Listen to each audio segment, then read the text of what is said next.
Hey, welcome to Diary on One podcast. I am your host, Akakandelwa Kandepwe, also known as Aka. I am very excited for this conversation because it has been a long time coming. And today we are joined by a Zambian entrepreneur and founder of Mastermind Africa and co-founder of Be Relevant Africa. He creates platforms focused on empowering young people through leadership, personal development, and strategic thinking.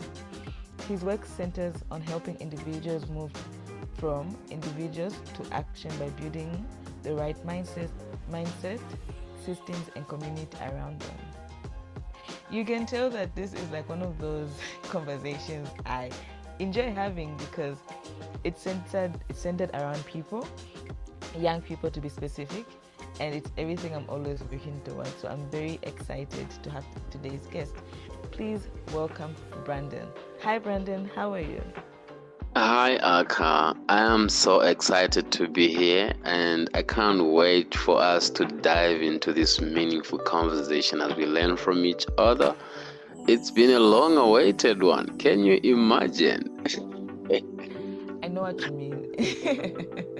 Hey. I know what you mean. Yeah. Yeah, I can imagine. And maybe just a quick addition to that. It's actually the Mastermind Leadership Foundation. Nice. I love that. Yeah. And we've been having so many conversations about the Mastermind Leadership Foundation and also about your work. But I'd like to start by asking, when you look back to your childhood, do you think a young Brandon would have thought he would be where he is now?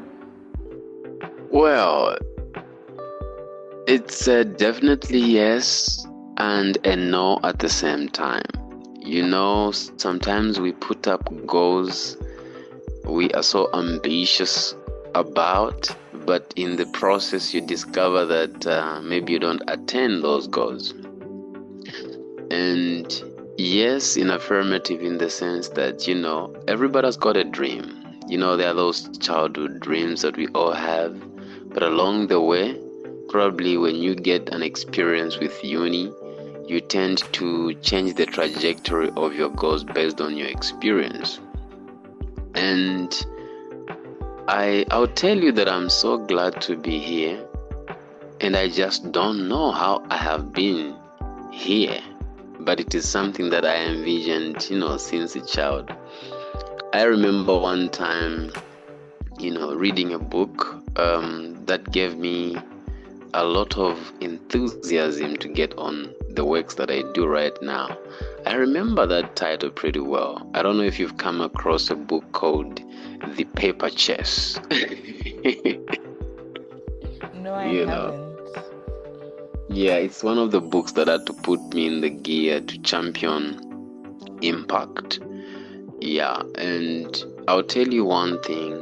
Growing up in a place called Mamba, went to Mamba Private School, where I think the education system then was very prudent because it gave us a very interesting background, which is a reading culture background. And so getting access to so much literature, it sort of, you know, sharpened our thinking trajectory and who we should become in the near future. So some of the things I'm doing right now could have been actually planned way back like 20 years, but I didn't know how I'm gonna get there. But I think the most important thing was to have that tentative blurred, you know, vision, I would call it then. And then as we took on life, you know, experience with high school, university, it eventually now begin to bring the clarity as you move in the process. So much that today I can tell you so vehemently that I am so happy to see a Brandon who's doing what he's doing today. Yeah. I like that, and I think that mostly that's all of us. We have something tentative that we are thinking about, and it only makes sense in the future or right now, I think one of my favorite commencement speeches is by Steve Jobs, and he talks about connecting the dots backwards. Sorry, he said that you can't connect the dots forward, you can only connect backwards. So sometimes a lot of things don't make sense in that moment. Yeah, I like that. Connecting the dot backwards. Yeah. Okay.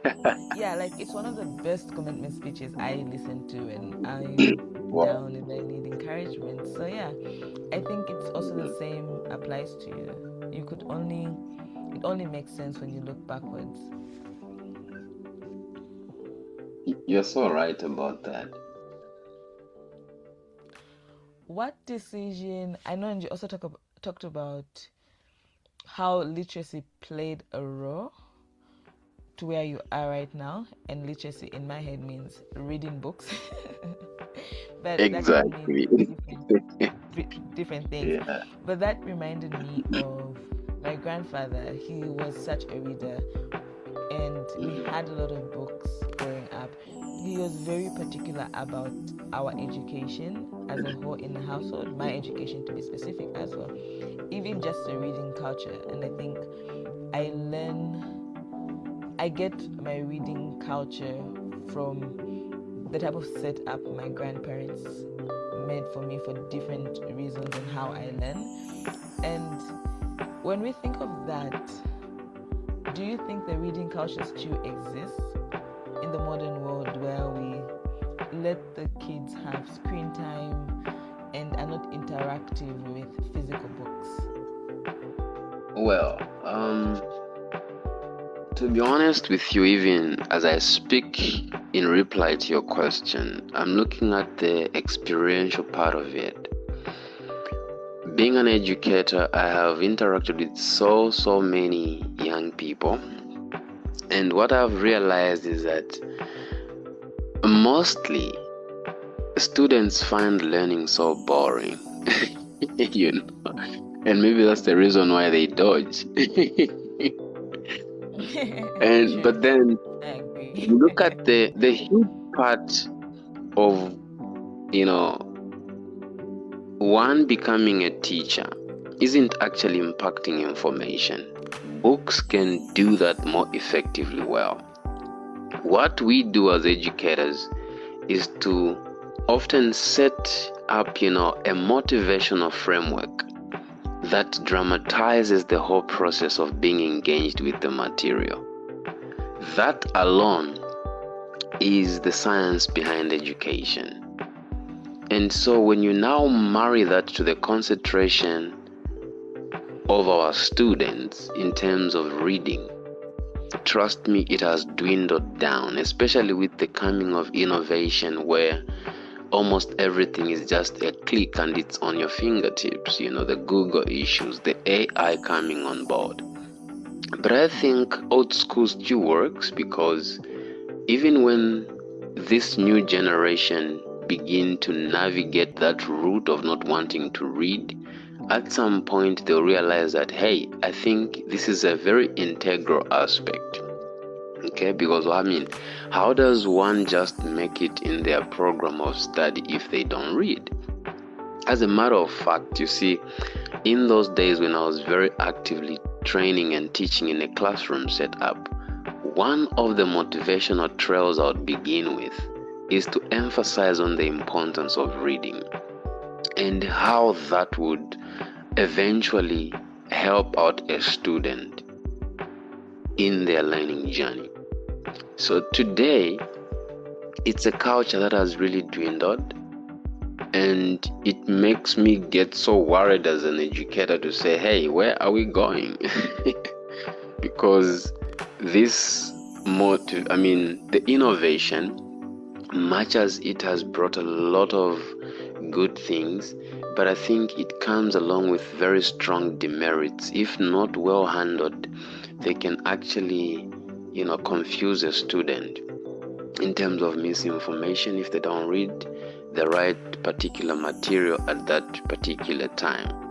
So it is something that is slowly going down, And if you're to look at a very pure example, like the libraries nowadays, how many young people just get so deliberate and move into a library or in the quest of just wanting to read, it's on rare occasion, because most young people have got gadgets. They can probably access anything they need on their particular gadget. And so maybe our model, especially in education, is to find means and ways to bring back the old school, but with an innovation touch, so that it moves with the trends. And this is why I mentioned that ours as educators is to dramatize the process, because back on our minds, we are very conscious how sometimes students can be derailed from learning, and I would be glad to mention this, Aka. I had very intentional parents when it comes to education, and I understood it more when I got my first class in my education program at university, where I was taught that the first education must be the home setup. That very home environment must be the very first education for a child. And now, like, I was marrying that with my own experience, and like you've mentioned, it only makes sense, and actually business sense, when you begin to connect the dots backwards. This is when it's making too much sense to say, wow, now I understand why Dad would always come with a book from the library when he knocks off. You know what I mean? He knew to say, at some point, probably, this is gonna help my child get certain knowledge now, which he's gonna use in the near future. Today, people would invite me on platforms to speak.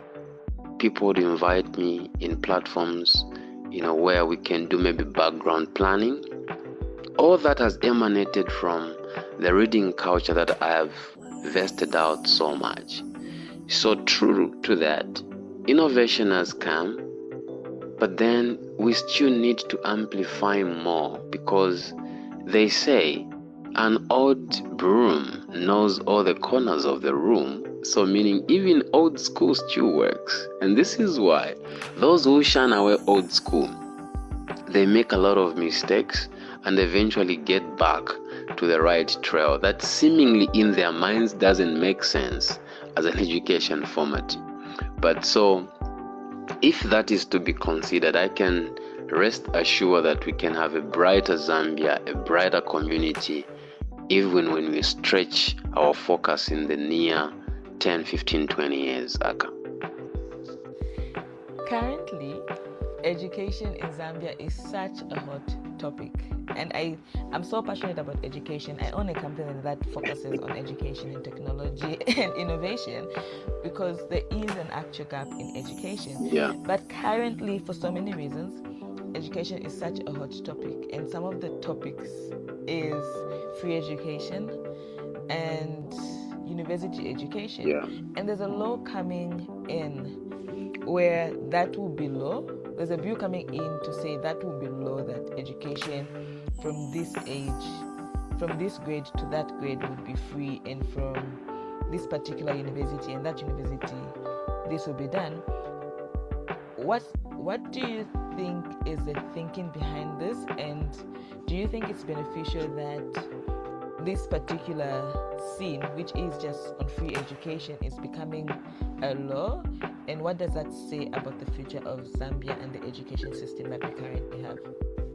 Yeah, so thank you very much for that lovely question. Education indeed is a hot cake topic wherever you go. You know what I mean? Because it's an equalizer. And now in Zambia we have a new curriculum that has brought so many wonderful conversations around the education circles, because education really is the future for any gang of youths if we are to secure wonderful communities in our near future. So with the change of this curriculum in Zambia, of course, much as it is a good trajectory because there's an inclusion of a better way to even maybe reduce the number of years of being in school, which to some extent could work well, looking at the generation that we are transitioning into. But at the same time, we mustn't not forget to look at what kind of demerits it is coming with. It's about embracing the new, inclusion of the gaps of the curriculum, but also being very conscious about the demerits it can bring about. I will spot out a very important example when you look at to free education. Who wouldn't want free education? It's a beautiful thing. But with one of the predominant demerit it is coming on board with in terms of the teacher-pupil ratio, this could be some of the factors that should be addressed real quick. Having an experience of handling a class of 80 pupils against one teacher, I know how hectic that can be. So you look at free education, yes, it has brought a lot of access to education. Young people couldn't have that opportunity. Now they do. But then what exactly does that mean when you have 80 to 1 pupil ratio in a classroom setup?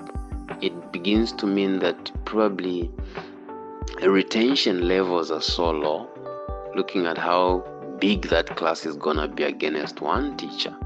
So these are some of the subtle yet very detrimental demerits if we do not actually take care into diving into research and looking at how better do we handle this free education, how better do we improve the structure on how it is being delivered. One merit I would quickly spot out, especially particularly for our country, Zambia, is the introduction of the eating program in schools, because you discover that most of these young people, when they go into school, and this is very predominant in suburb and rural areas. With the urban areas, it's not so much of an effect. But you look at a child in Kaputa, in Kazungula, in Pika, in Pongwe, walking probably 2 Ks to school on an empty stomach. Really, are you gonna think that this particular student is going to concentrate ultimately? The answer is no. So I think this is the trajectory where the Zambian government has also noted that demerit and has done something towards it. But ultimately, if our constitution is well implemented, it is going to give a very good stance for education system in Zambia, especially so that the demerits are spotted earlier and then worked on. Otherwise, it's a very good trajectory for the education system, and I'm sure stakeholders, for them to ultimately come up with that move, they should have also considered how important this is not only for this current generation, but even the one to come. Again, I think talking about education is one of my favorite things, because there's so much to unpack, and you come from a world of so much knowledge because you have been in the system, you have transitioned, but you do educate in different ways and formats and use different platforms. You mentioned something that also was recently introduced, something that I think we didn't unpack very well as a country in the Zambian sense, which is, what does the new curriculum actually mean for our children? We do plan to have kids in the future. I do, eventually. All right. And not even just my kids. I have a nephew and my younger sister, and we are all trying to grasp what does the new curriculum mean. I didn't get so much sensitizing on it. The only difference I know is the change of names from using grade to form. That's the only thing I find different, but I know that there's so much that has changed. And I just want to understand from your perspective, like, is it a good thing? Is the transition rushed? And what does that actually mean for children and parents in this new era that we're in? Well, it's a very good move, I would say, because you see, like I told you, education is something that even though it is a good thing, young people don't tap that important factor earlier in their life. And this is why a lot of people do register regrets when probably they attend or gain promotion to the 12th grade and transitioning to university. Like, I wish in grade 7 I did ABCD. I wish.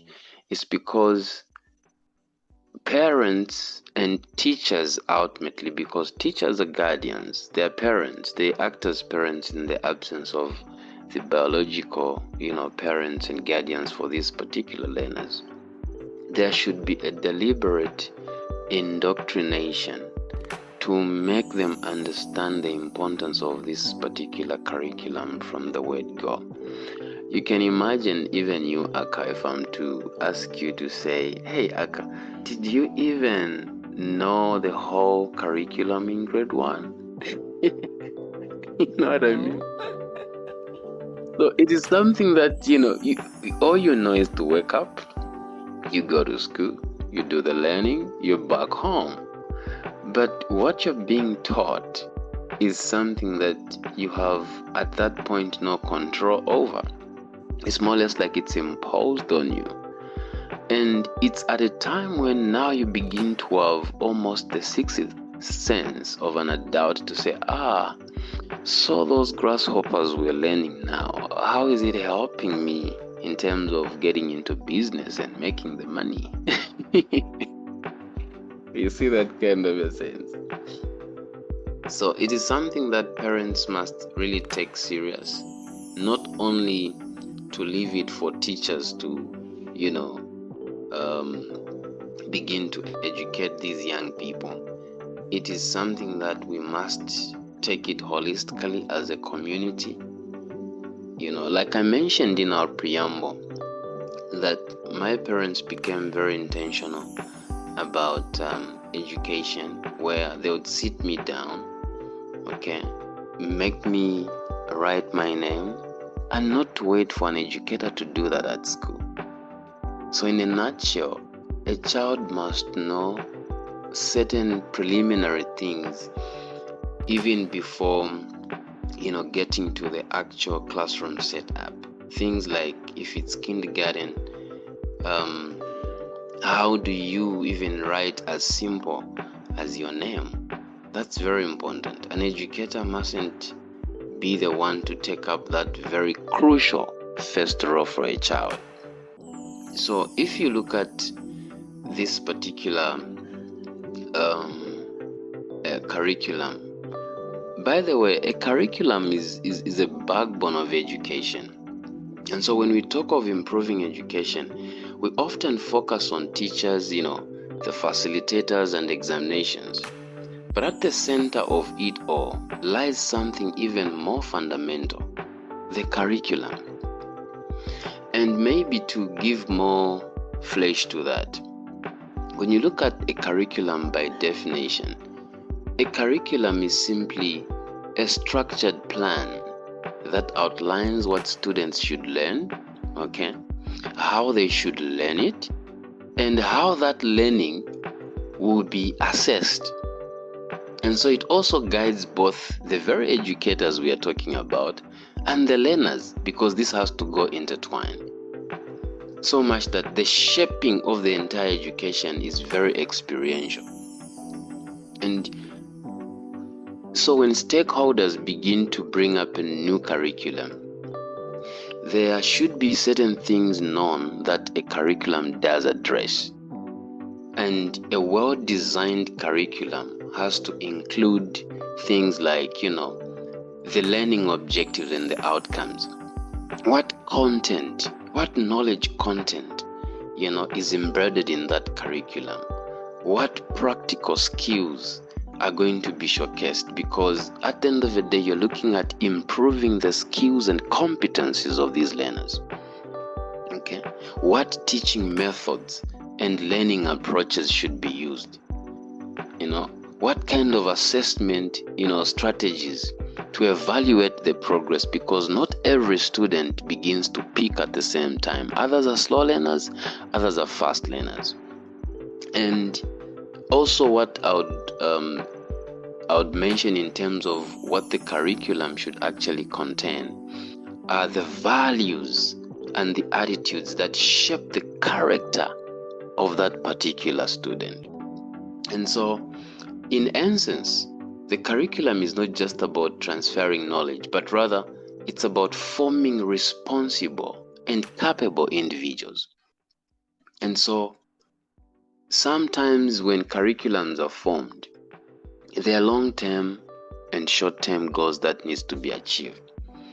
And so, a curriculum should, number one, in terms of a short-term achievement, it must help these particular learners to achieve specific learning outcomes.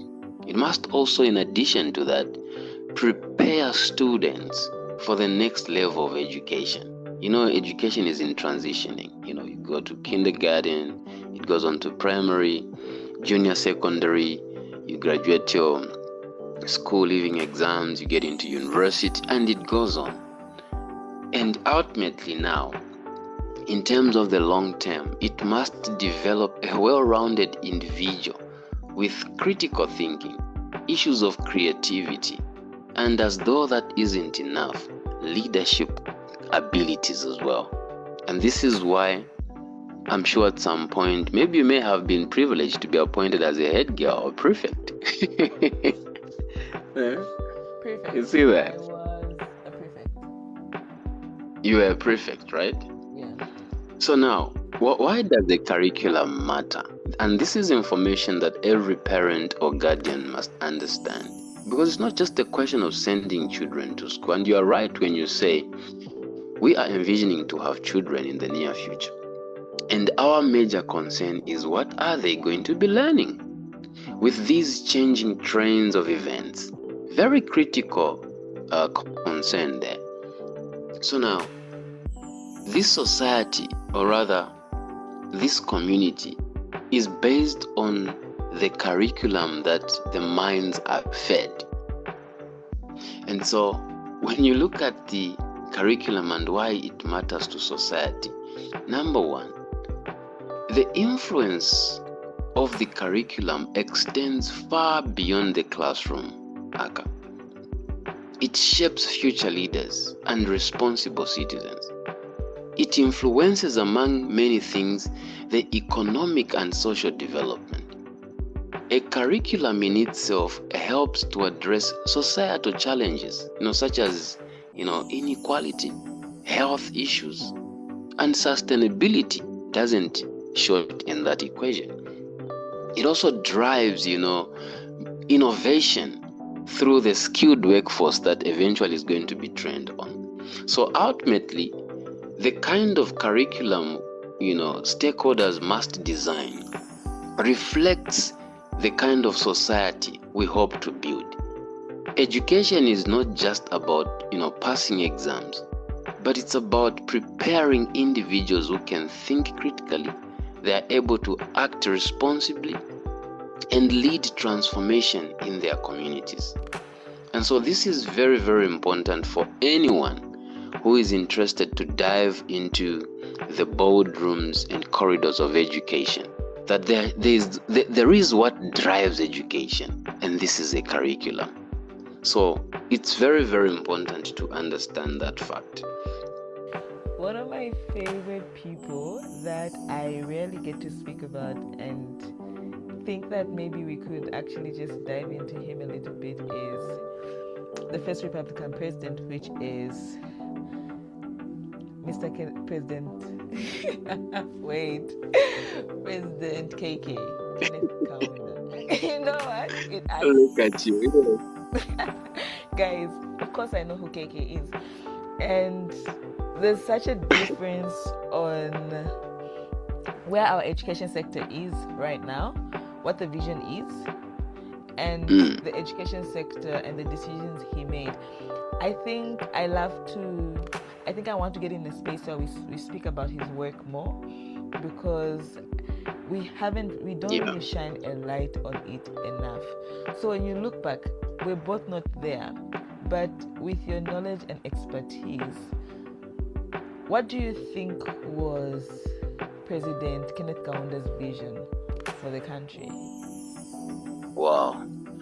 You see, when you speak of President Dr. Kenneth David Kaunda, it's like love that man, but yeah. I know, right? Yeah. Doctor, and may he so rest in peace.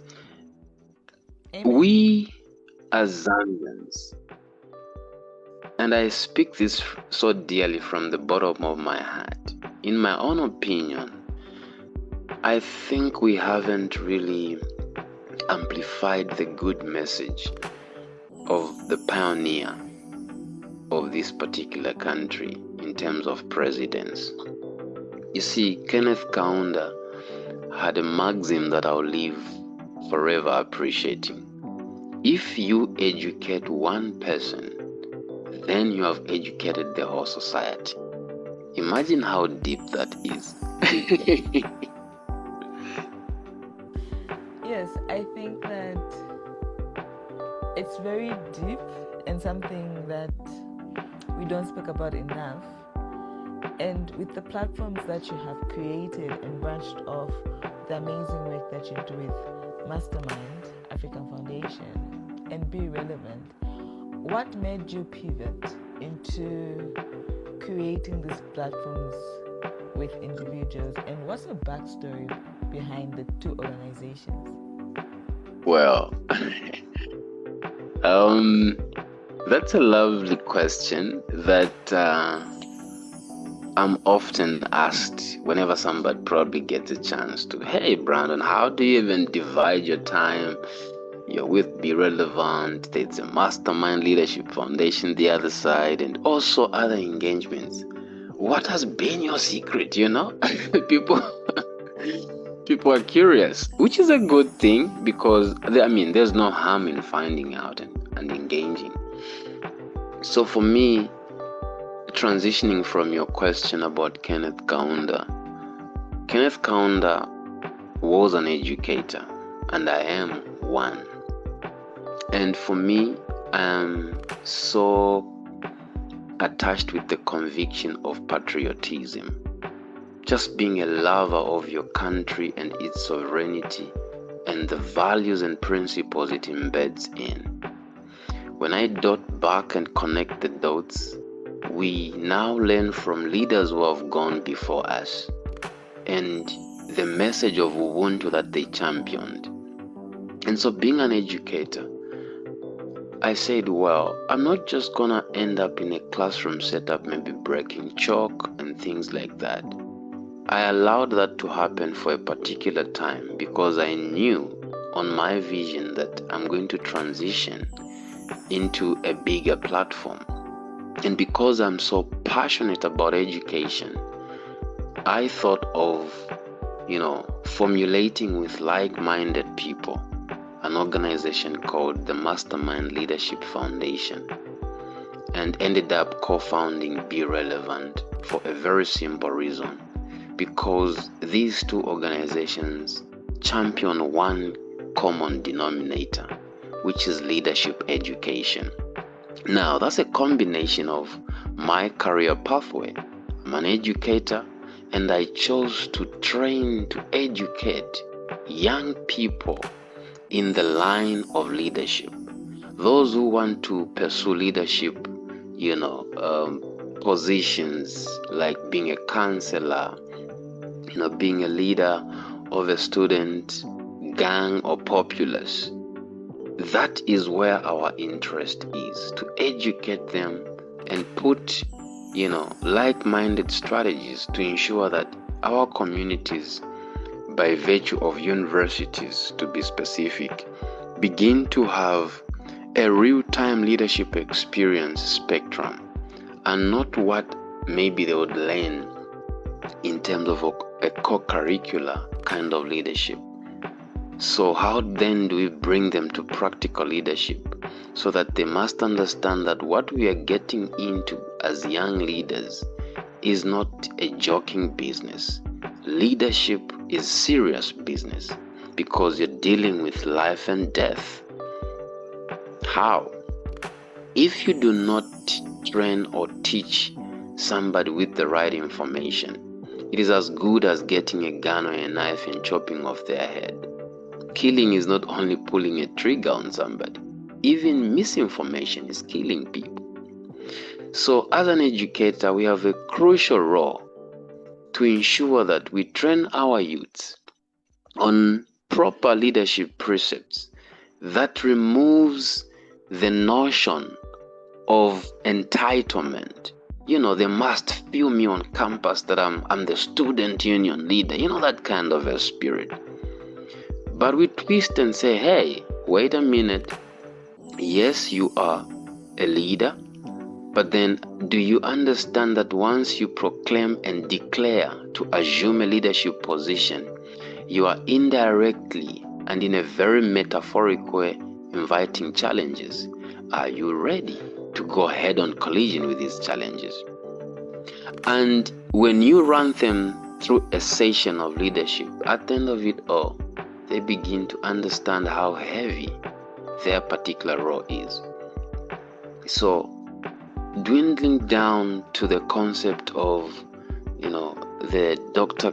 Kenneth David Kaunda, the Mainza Jonas, the Kwame Nkurumas, the Nkumbulas of Zambia, the Mamankakasa of Zambia, and I love that character because it also ignites and puts a lot of plight in the young women that they should believe in themselves. It's not only about their gender being looked down upon, when in the history of this country we've had women who stood tall for what they believe in the quest to ensure that we begin to attain this independence. And now when you look at those days, I even wonder sometimes and pause a minute and say, hey, how did the Kaundas do it without the AI? You know what I mean? I don't know. How did they communicate? When I go into pedigree history, I realized that getting few information here and there, that actually Kaunda used to ride a bike for kilometers to ensure that he transmutes a message. Now you can even see how more tough it used to be in those days than now in terms of conveying a message. And so I believe these leaders have laid a background which we should not relent to champion. I mean, look at what education has done to most of our, I'd say, senior citizens, because most of them then had access to the unique opportunities, the education at the University of Zambia, and it being the predominant university in those days. They all boast about that. Now education platforms have increased. And with the increase of these education platforms, more challenges have been introduced. And this is why the world now, more than ever, needs leaders, because wherever you go, it's an issue of leadership. If you want to usher change, I train together with colleagues, young people, on a very interesting concept, Aka, which is called the BCD hips of leadership. If you care to know what those abbreviations stand for, it actually comes as a self-introspectory challenge to any well-meaning sane youth. The BCD hips of leadership. Hips as in HIPS. The B comes as a challenge to Aka to say, hey Aka, what is it that you have begun in your community to usher community change? What is it that you have changed in your own space so that we see a kind of development that we have never seen before? What kind of development have you introduced in line with your career pathway so that impact must not only be at subsistence level, but it must be commercial and leveraged? What is it that you're making it so happen that if it doesn't happen, then the impact will not be realized? I'll give an example of this wonderful particular Diary 101 podcast. Obviously, Aka one day sat and said, what is it that I can do honestly in my space? Or maybe something that is going to push out myself out of my cocoon and comfort zone to ensure that I create impact out there. In case you don't know, I need to remind you, what you did is simply leadership, because you had to develop something that is going to give an opportunity for a lot of voices of change to be heard out there. Voices that challenge young people, voices that encourage young people, voices that empower young people. So the BCD is a very introspectory framework where you have to ask your deeper self, your inner intuition, what have I begun? What have I changed? What have I developed? What is it that I should make happen for impact to be realized? What am I improving for the I? Remember the HIPS, the HIPS? What is it that I've improved? Is it my reading culture? I challenge young people in every space that I go to say, what book are you reading? And 3/4 in my experience, you discover that maybe out of 100, it's really a teaspoon in an ocean. Maybe one will raise their hand, two will raise their hand. Already it's a worry. How do we claim to improve when our generation is not interested in reading? Because in literature, that is where you find secrets. I told you that as teachers, the huge part of what we are doing as teachers isn't impacting information. The very books can effectively do that very well. Ours is to ensure that we dramatize the process. We ensure that the process is enjoyable. I know vehemently that, you see, the process is of a tough kind, but the dividends are so massive to enjoy once somebody gets on that trail. Very important. And so, what is it that you're making it to happen? What are you improving? What progress are you recording? And ultimately, what success can you point to? When you look at the BCD framework, it is something that can really awaken a young mind out there and make them feel so insufficient to say, I think I'm not doing enough about myself. I think I'm looking down on myself too much. If we have the same oxygen, the same sunlight, why can't I make impact like other friends are doing? And so when you bring it and trickle down from our leaders who've gone before us, it will only be a fair share of impact if we begin to synonymously, together in a unison form, begin to champion the sovereignty and principles and values for this nation, to answer to the call that the first Republican president trumpeted. And when he made that trumpet, it is something that resonates with every Zambian mind. And it remains as an introspectory touch on everybody who is interested in pure education. This is very, very important because I'm glad I share the same insight with you when you talk about education being the closest to your heart. Even the very head of state is on record mentioning that education is an equalizer, because it brings on board a lot of opportunities that you never ever thought you'd have. So it's a deeper conversation that I wouldn't love to end. It's there. Me too. I totally agree with those sentiments. And Yeah. if So when nowadays, now you look at now the concepts that we introduce to young people in terms of the curriculum of our teachings at the Mastermind Leadership Foundation and also the Be Relevant Africa, it's because of this deficiency that we noticed. And glad to mention that the founder for Be Relevant, Krasid Mwilawanga, a very humble, powerful, young man with great ambitions for this nation.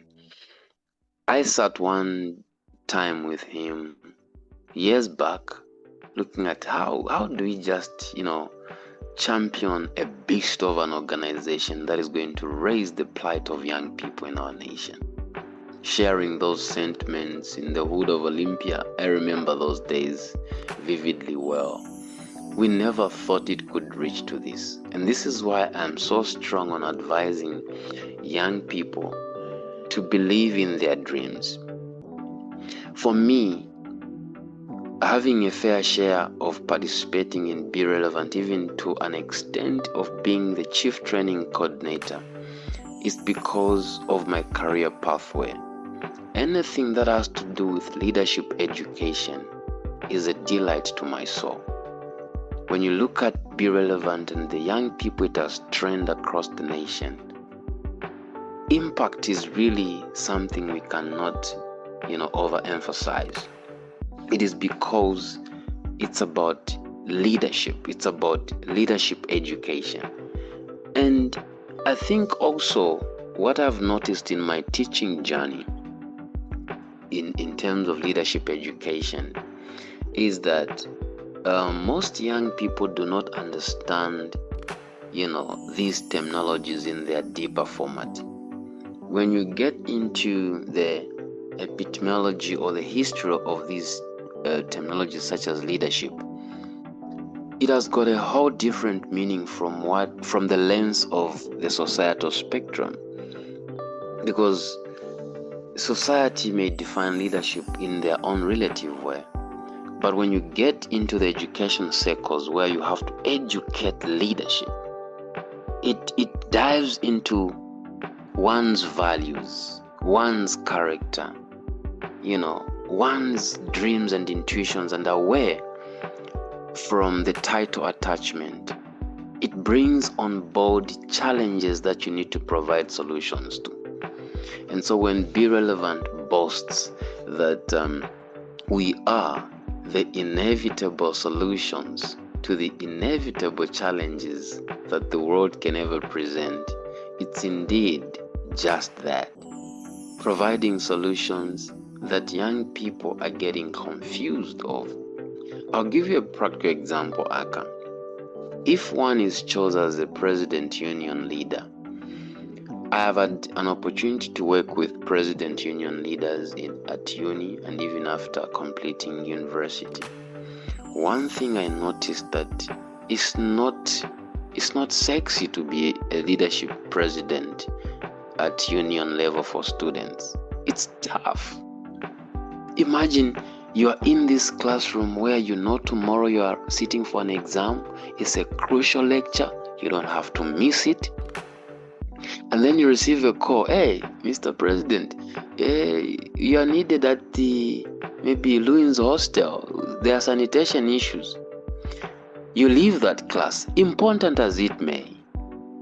You are rushing towards that particular vicinity you're called to because of that sanitation challenge.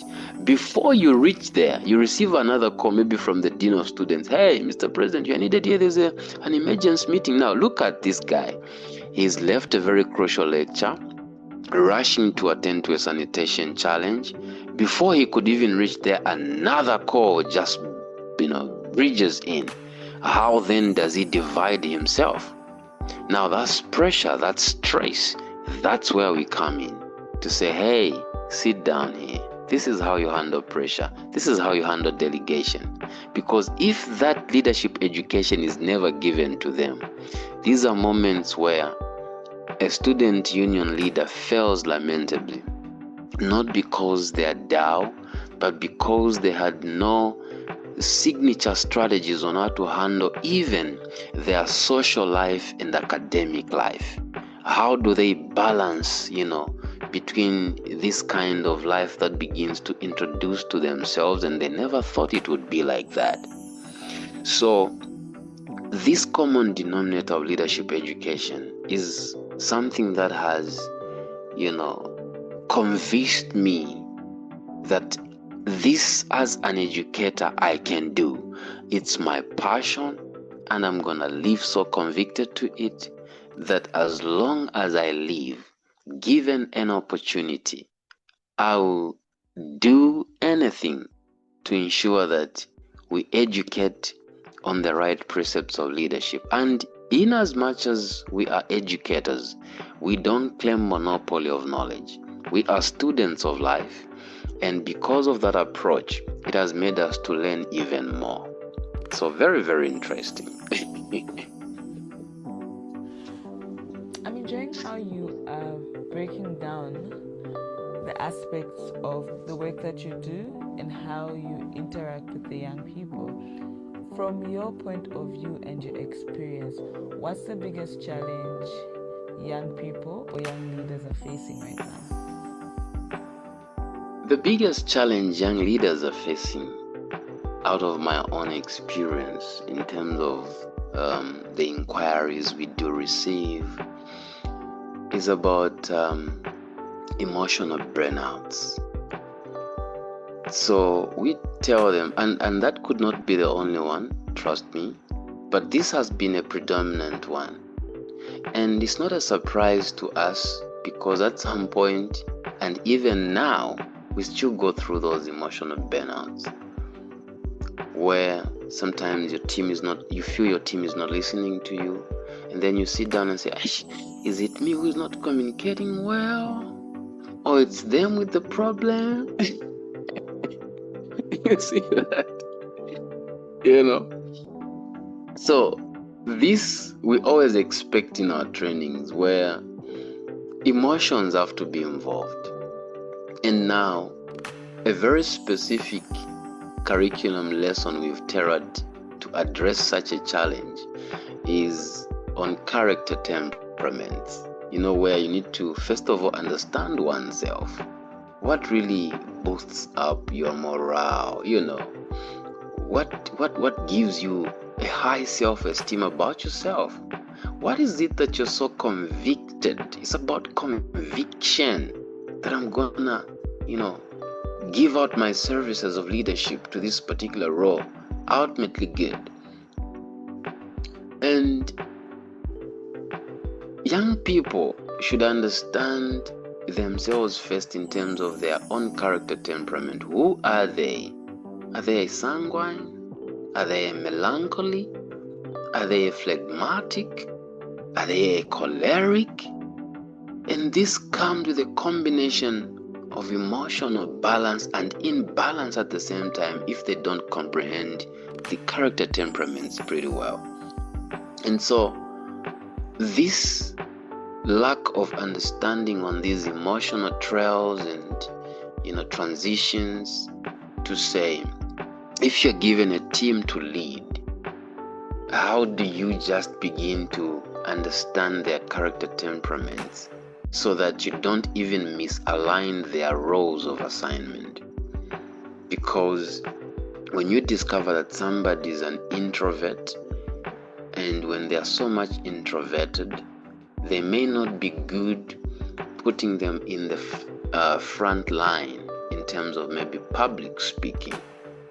So to say, well, an introvert may be better to be given a back role where maybe they're just dealing with figures in accounts, dealing with data entry, not per se facing audiences, because that is going to make them shake.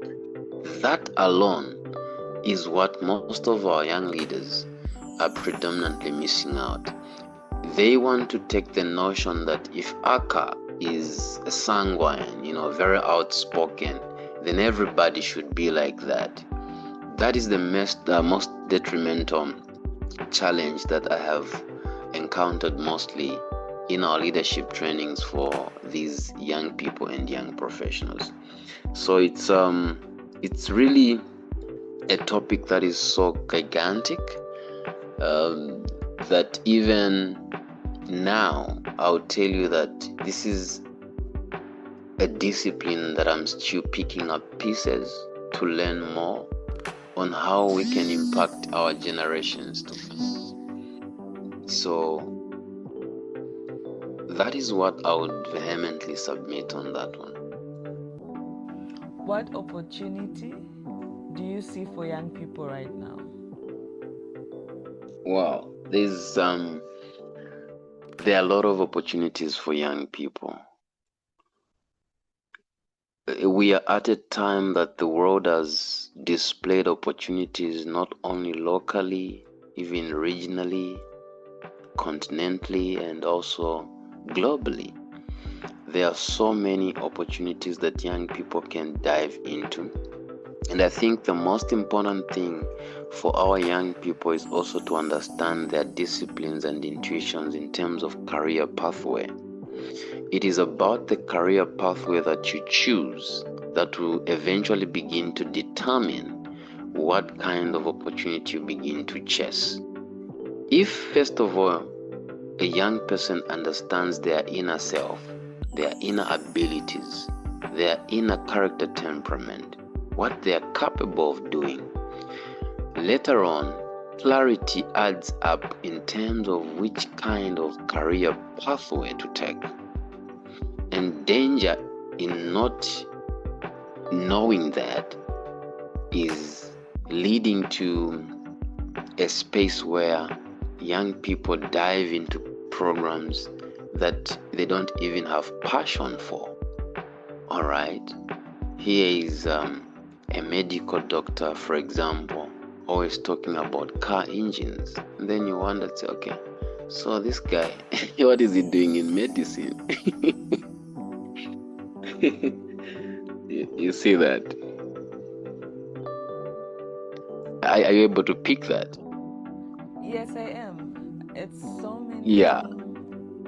So I also think maybe because, sorry to cut you, it's where we come from. Traditional professions or professions that had prestige then is what every parent at some point would want their kid to do. So you find that, be an engineer, be a doctor, be a lawyer, be an accountant, and many others.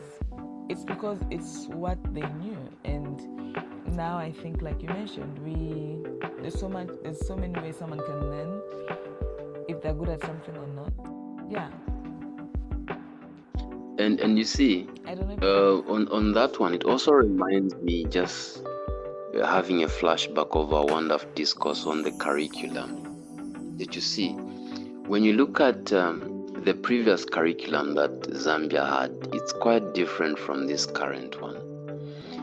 And the major difference between the previous curriculum, which I think was introduced in 2013, and the current one, which is the 2023 to 2024 going upwards, is that there's a shift, because the previous one was, an outcome-based curriculum.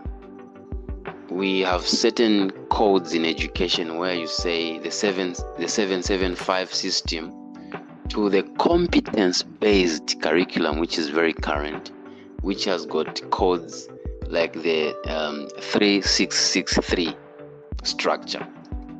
I know those codes is some kind of a jargon in education. Once you say out those codes, once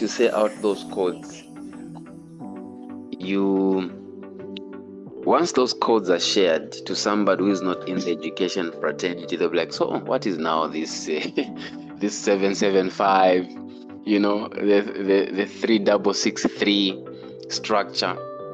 So the key changes include that the 6 years, which is primary education, and the introduction of the A levels from forms 5 to 6 are very compulsory because of the English instruction. Okay? And this kind of curriculum focused so much on being practical and school-based assessments. All right? And so when we say the structure changed, then what kind of changes could these speak to?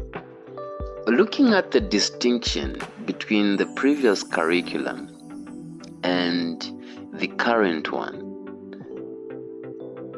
in terms of answering your wonderful question to say what opportunities do lie out there for the young people, I think it should begin, and this is in the line of education, it must begin with the understanding, the comprehension of the current curriculum. If they don't do that, how then do they, maneuver through these opportunities and meander through the opportunities that the curriculum has for them? It's about knowing what you're being taught on. So I was giving great detail on the differences that, emanate from the previous and the current one. I mentioned to say the previous curriculum was an outcome-based curriculum, but the current one is a competence-based one. What does that mean? It simply means that the objectives are now centered on the assessment and the curriculum, where there's a shift from theory-heavy learning to competence-based approach that has to do with practicability. Because when you are practical, you begin to evoke skills. And this is why I mentioned that the whole idea is to enhance skills and competencies to the young people. That alone is an opportunity, because it begins from there. It is the kind of education that you begin to receive that will open up your mind in terms of opportunities that do exist in that discipline. And this is why I married it with your other question to say, what could be the challenge, the biggest challenge with the young people? And I mentioned to say, the inability to identify emotional traits and character temperaments is a huge challenge for our young people. How does that become a challenge? Because if you're given a team to lead, number one thing to consider is the character temperaments, their emotional traits. That's very crucial. Excuse me. So, given chance, I would go deep in terms of the differences between the previous and the current, so that there lies opportunities already. Because once one is misinformed on this curriculum, on which our young people are taught on, it's very difficult to pick up opportunities. If one doesn't understand that the current curriculum is emphasizing on skills and competencies, then they'll have a laissez-faire approach in developing their skills. And that alone in the near future will blare them from attaining opportunities in that discipline. So that is what I would submit on that particular wonderful question. I'm really enjoying how you are really breaking this down, and again, very passionate about education and everything in between about it, and just thinking sometimes we don't have an opportunity problems, we just don't know how to utilize the current opportunities we have, or sometimes we just don't even know the current opportunities that we have, or how to use them, or how to apply for them. And education isn't just about the formal education part, it's everything around it as well. And I know you also mentioned something in the lines of, as a teacher, your job is just not to educate, but to, and I'm paraphrasing, to kind of give direction on how that will go, because there's so many platforms one can gain knowledge from. What advice would you give a young person now trying to understand and navigate the current education system in Zambia? Oh, good advice. All right. So, young people should understand that career pathway choice is very crucial, because at the moment you realize that you chose a wrong career, it's gonna be too late and you'll have wasted quite a lot of time. So career guidance, and you see, these things sound very simple, Aka, but very detrimental once you get on the wrong side of it. Wrong career choice is a killer in itself. It's gonna force you to take on a program that you're not gonna be enjoying.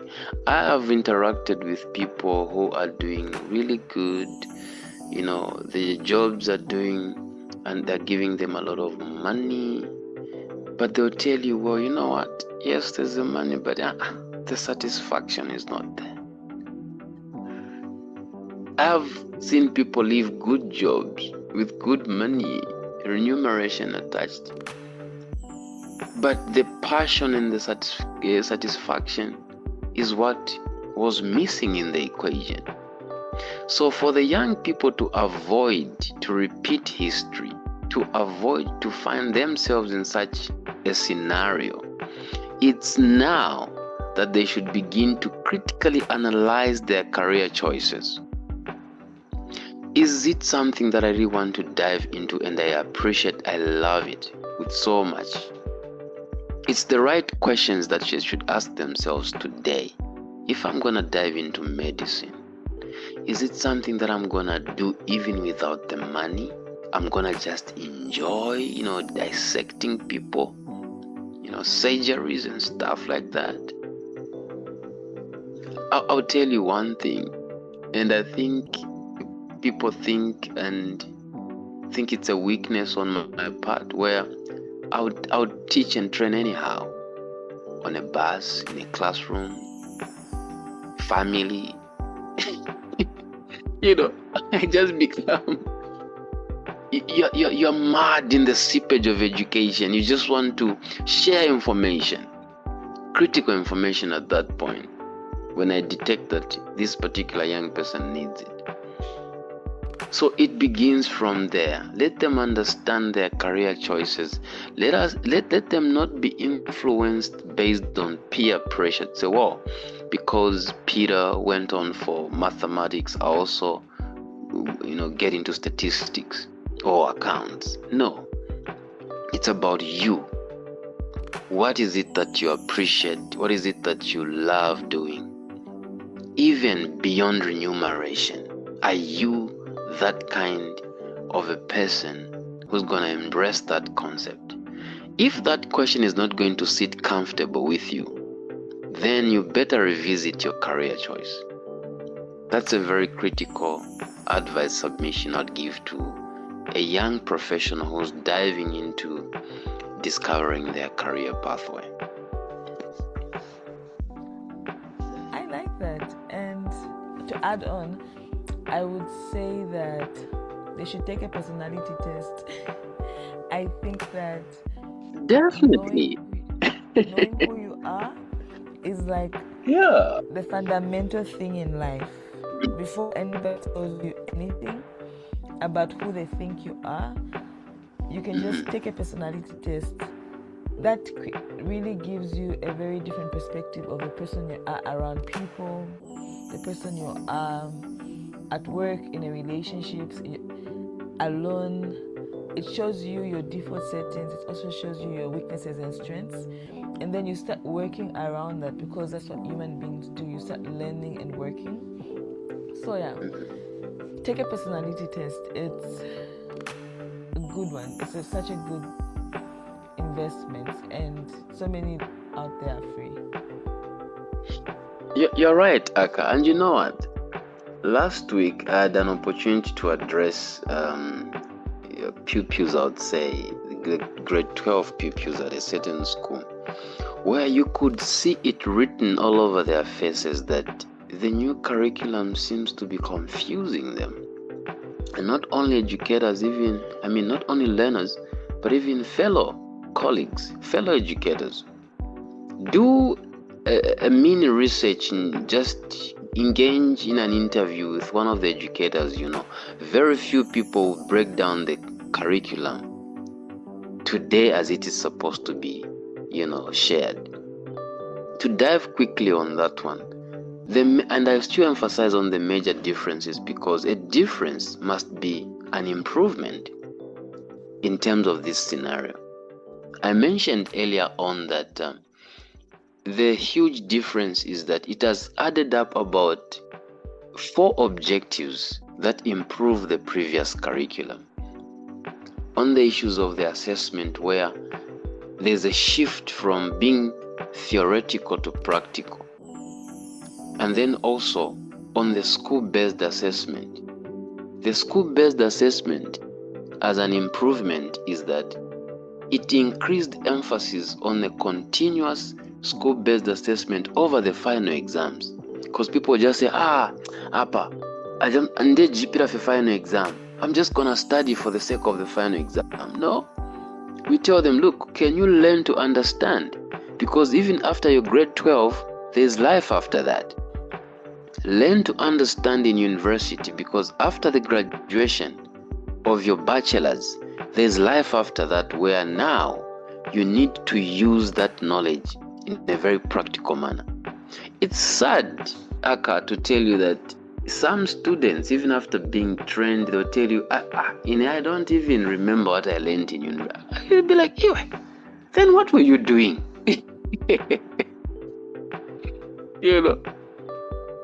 And now the other important issue is, are you able to get me? Yes, please go on. Okay, good. The other important issue, which is the third before I give the last point, is the language of instruction. It has shifted to English language in all educational levels, with code switching allowed in fundamental learning. That's very crucial. And I mentioned earlier on that people fail not because they are down, but because they miss out certain seemingly simple concepts, and they are gone in the exam. The last but not the least is on the subject changes, where integrated science has been split into physics, chemistry, and biology. And then the tertiary level changes also, where university degree courses are reduced from 4 to 3 years in most of these universities, and there's that transition. So I think for me, that could be a better advantage. If there are more merits than demerits, I think it is something to dive into.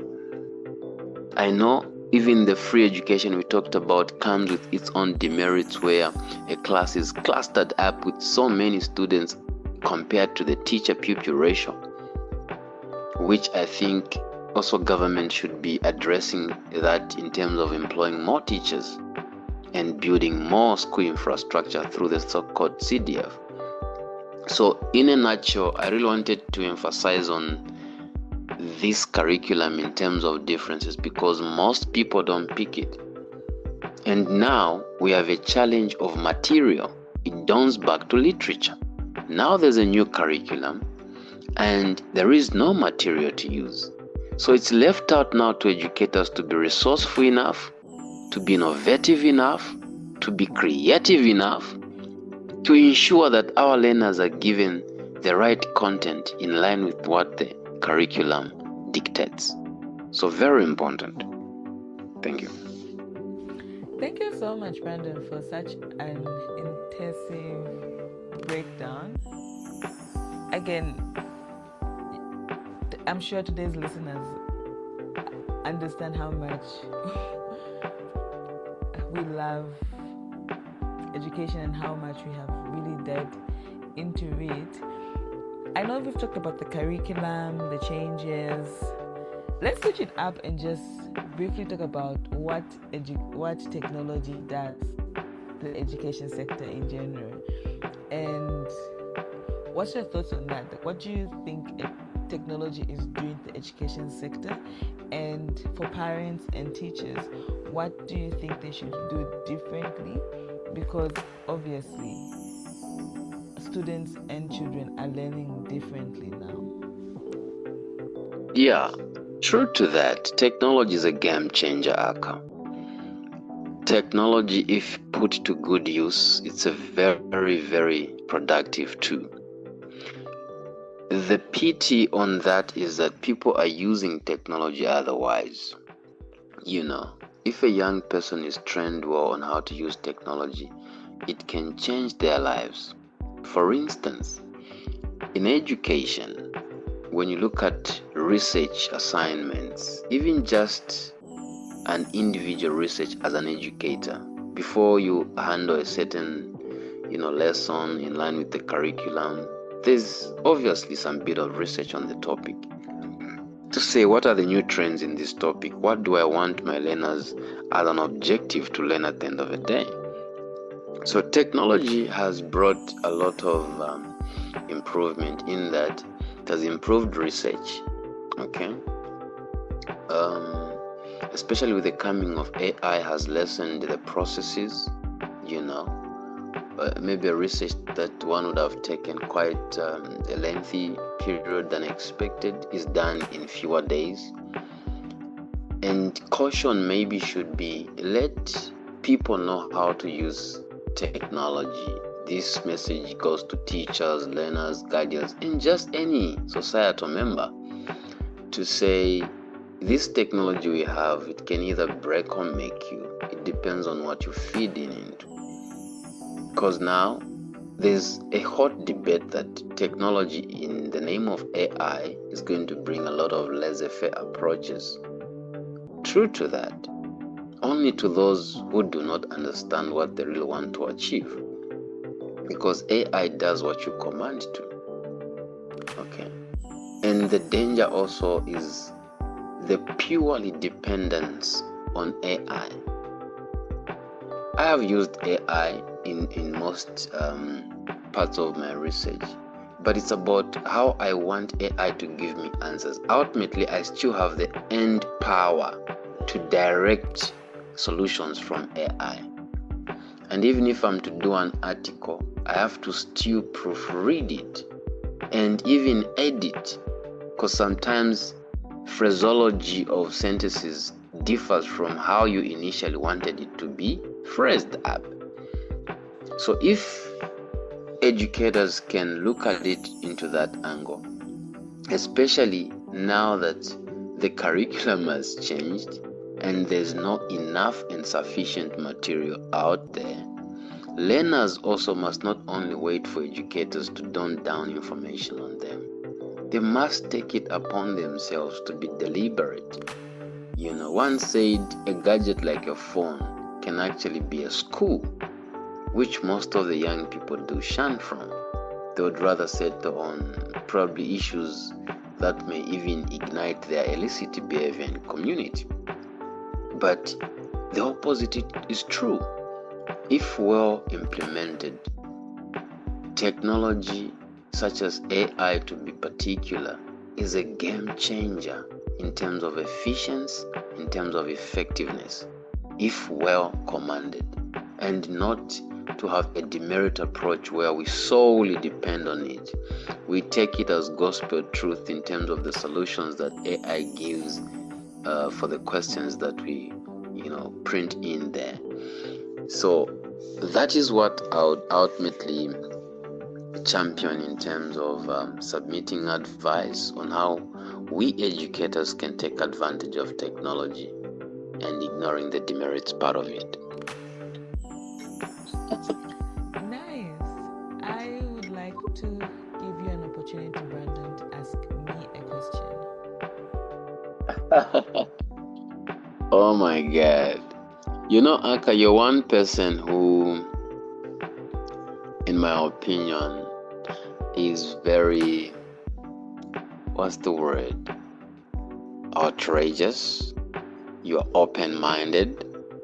And so asking me to ask you one question will not do me justice. Why didn't you ask me to ask you 3? You can ask 2. 2. Okay. Yes, please, just 2.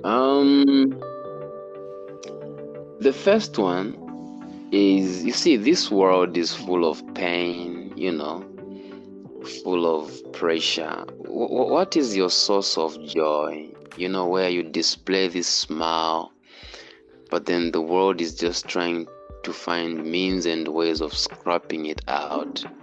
Where do you find the source of joy? So much that you also have an expression of faith. That's the first one. Okay.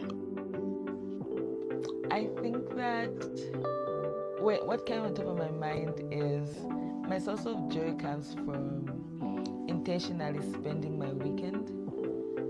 And I'm very particular on how I spend my weekend, because I also understand that I give out so much energy. I'm such a giver. I have so much energy that when it's the weekend, I'm probably drained, tired, and don't do so many interactions or do events. But speaking on today, my source of joy is how I spend my weekend. I'm very intentional. I don't do stuff I don't like. And I have been very vocal of that. The best way I like to spend my weekend is either home, binge watching Netflix or any other streaming platform, reading, or deciding to go out and go to the museum and art gallery. But I genuinely always love to spend my weekend at home. That gives me so much joy. If you see me on a Monday at work, Aka, how was your weekend? I'm like, I spent my day at home and I went to church. It's my favorite answer. Like, church makes me so happy. And spending my day home makes me happy. But where else I get my joy?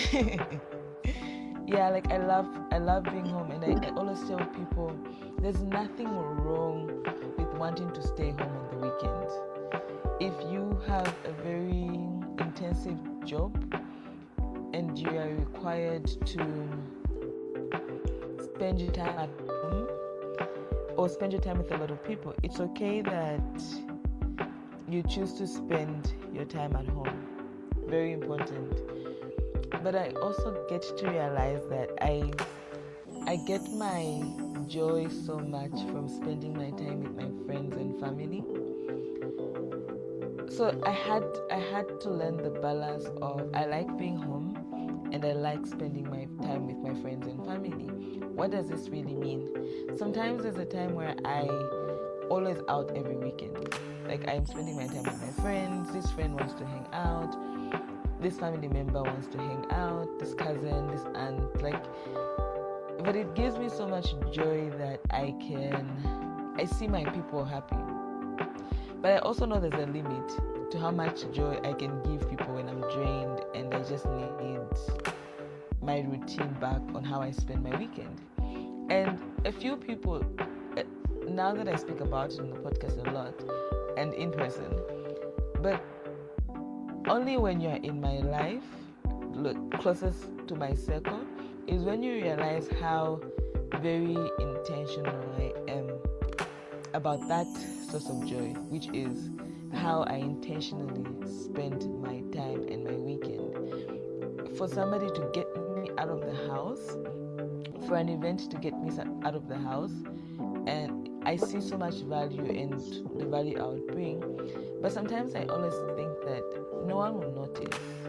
So I have that mentality of if I don't go, no one will notice, which is true, right? Like if you're not in the rearview mirror, no one will see you. And sometimes you have to be okay with that as long as it gives you so much joy. This is where the personality test comes in. Know yourself point blank. And I tell this to my friends, say, hey, that hey, I can't do this right now because I'm busy. And you and I are having this recording late at night because I decided to spend my whole day with my friend and her husband, which gave me so much joy because they are such a fun bunch. But it's something you get to balance up to know. This weekend I was hanging out, this weekend I wasn't. And sometimes in a row, no one gets to see me for months. Then they get to see me. But yeah, that's why I get my joy from just how I intentionally spend my weekend, because I have control over them, than my weekdays. Wow. I really appreciate how you have come out in terms of addressing, your shared expression of faith, and how your joy really begins to beam up. For sure, this world has got too much pressure, and a lot of people wear what we call plastic smiles, and I understand deep that it's not easy. So I appreciate how you just make yourself busy and engage and make sure that what surrounds you in terms of family gives you that joy. My second question, I've been thinking to say, well, yes, she has experienced this joy.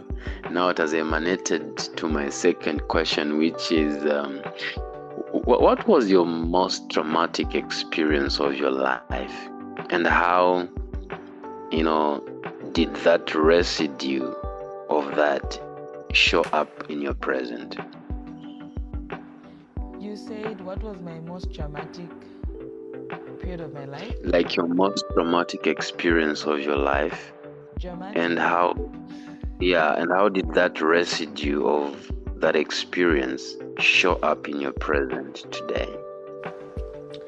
I think the most dramatic period of my life was when I was in pre-grade and I still couldn't read. And my mom said that you will always repeat a grade. Like, you repeat this grade until you learn how to read and you can comprehend. I learned differently because of my ADHD, and I changed so many schools. Like, I repeated a few grades. Like, I repeated grade 5 twice, and I went to different schools.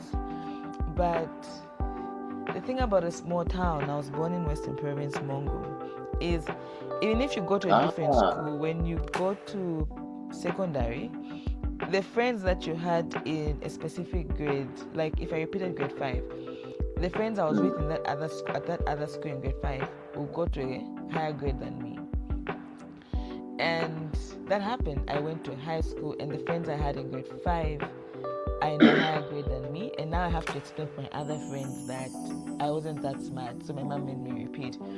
And obviously, people could still see that I was struggling in high school. How that changed my life is how to adapt very easily when it comes to failure, right? Like, people will know that you're not good at something, and sometimes you have to stick at it for a while and suck at it. And for me, reading out loud is my biggest weakness. Till now, when I have to read something, I forget. For you? Yes, like, I don't like to read. Like, I'll stammer, and it just made me create other strengths apart from that. Like, well, I'm well articulated. I grew up in a household where we spoke really good English. My grandfather was very particular about that, and I was taught how to read by him, so I'd always read the newspaper to him. But I still stammer because just that phobia and nervousness. Not that I can't read, but I can't read certain words anyway. But anyway, it's also fine. So it just made me very dynamic. I'm very adaptive to failure. Doesn't mean failure doesn't bring me down, but it just means that my brain is wired to accept it as quickly as possible, depending on what it is. But mostly 90% of the time is certain failures just bypass me. Like, oh, that happened. I sleep on it, the next day I don't remember. And also, the other thing is, sometimes I don't even remember certain things. Like, So even when I'm making decisions, I'm like, will I remember this after a week? I live a very busy life. Like, I won't. Like, do I find this important? Even when I communicate to people, I try to be as kind as possible. But I think you've experienced it. I'm very straight on. Like, I don't have this conversation again. I might as well just say my piece now, so we can just have a new leaf the next time. So yeah, it made me very adaptable. Like failure, I have failed a lot. I have failed fast, and I haven't failed at a very high rate. I fail quickly with the odds very small. So now I think one of the things also is trying to accept that now if I fail, I still don't think I'm such of a big public person that anyone would know, but only me. So I think that's also what it's done to me, is because I used to fail on the small stuff, I'm not ready to fail on the big stuff yet. So which is sad, but yeah. Very dynamic. I think also adulthood and growing up is very dynamic, and you get to learn different sides of you and what you're willing and not willing. Well, I love the fact that the residue of that has actually, given birth to this dynamic and adaptable Aka, which reminds me of a very interesting quote that says, you see, nothing in life has got meaning except the meaning you give it. Okay. So obviously that point you couldn't read said, well, no, this is not gonna be my portion. I'm gonna be dynamic. And if I'm being honest, that's like one of my favorite period of my life, because I got to spend so much time with my grandfather. For people that listen to the podcast, you get to learn that my grandfather is my father, because I was raised by my grandparents, and I was their first grandchild, and it's a very dynamic and holistic experience that now when I look back at that, one of my favorite things about my childhood was coming back to school and sitting down and reading the newspaper to my grandfather. He was such a smart man. Like, if I'm failing to pronounce a word, he'll be like, that word is this, and he's not even looking at the paper. Or you just have to spell it out, and I'm like, why are you this smart? Yeah, so I think one of my favorite memories at that point felt like hell, but now when I look back is I got to spend a lot of afternoons with my grandfather. Like, my grandfather, if there's one person that knew me very well, it's him. And I'm glad that I got to, even if at that moment it felt so bad, like, I'm glad I got to experience him and sit down with him and read the newspaper. Nah, that's like one of my favorite memories. I even know what happened in politics years back because I used to read the newspaper. So wow. Yeah, like that's like one of my favorite things. Anyway, Brandon, it's been amazing. It's been amazing having you on the podcast. We're really just so grateful that you've been gracious with your time and the experience. Thanks also for just sticking with me and talking about education. I think it's such an important topic that we don't talk about enough and don't share enough about it. There's so much we could learn about the systems in Zambia, and us just diving a little bit more on education has been like one of my highlights of the evening. My last question to you is, what do you look forward to? Wow. I look forward to creating more and more impact. With the works that I do, sometimes you'd receive sentiments that will entice you to feel proud. Okay. But then I don't want the pride to emanate. Most people think, yes, we have done impact, but I'm telling you that on my part, I'm not convinced. There is more to do out there. So with the education that we've been blessed with, and the talent and the career choices, I'm envisioning a time where our young people will keep learning, about leadership education itself. And this is why we are so strong on leadership education in our communities, because that is where it has to happen. When such happens, we want to display, the impact to others. Let it be very contagious, so much that it must be contagious so much that young people must learn how to align dreams, because once you write a dream down, you see, a dream written down with a date becomes a goal anchor. And this goal broken down into steps, which are strategies, becomes a plan. And a plan backed up by action, then it becomes reality. So we are envisioning a time where young people should be very deliberate about their goals and career choices if we are to produce very substantive society members in our communities. And this ultimately brings me to one of my closing statements that my colleague Yangeni appreciates so much. He always tells me in our conversations to say, hey Brandon, look, people can tell you all what they can do, but if there are no actions to mirror those words, then their credibility is questionable. And indeed, if young people can't envision these things and can't practice on them, then they are leading a life of lie. They need to embrace their visions, be deliberate about them, and ensure that they keep learning that which is very paramount to their lives in terms of development. So ultimately, on our way to success, we mustn't forget to apply discipline, because without commitment, we can't start, and without consistency, we can't finish. Thank you so much, Aka. It's been wonderful, and I appreciate having me on this great platform. It's been great, and you've concluded in such a lovely manner. And I always say this to people, the podcast is just something that we do to amplify more inspiring stories where we can learn more, and that would transition in whatever decisions we would make in that season of life that we're in, which is starting a new career, transitioning, starting a business.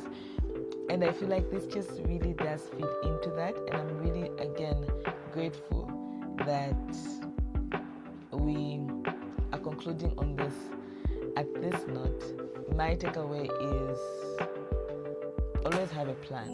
Like, have your goal, have your vision, break it down to a plan, and learn more about a system. And I think with the different platforms that you are building and have built, that's like one of my highlights of this interaction. So again, Brandon, thank you so much for being part of the podcast. For everybody listening, thank you so much for arriving to the end. What did I say that right? But anyway, thank you so much. I enjoyed this, and I'm sure Brandon did. I hope you did. So if you enjoyed this conversation, please share it with a friend, and also check out Brandon's work, his amazing work that he does. Be Relevant, Mastermind, Leadership Africa Foundation. Check out his work and see how best you could partner up with them and just be part of their programs. I think that one of my favorites is Be Relevant, because Be Relevant has been in the system for a long time, for a while now, and you get to be part of different leadership programs. And again, Mastermind is something we should all just look forward to and see it grow and be part of, because it's also such a big platform that is growing and all that you need. So again, thank you so much for listening, and bye for now.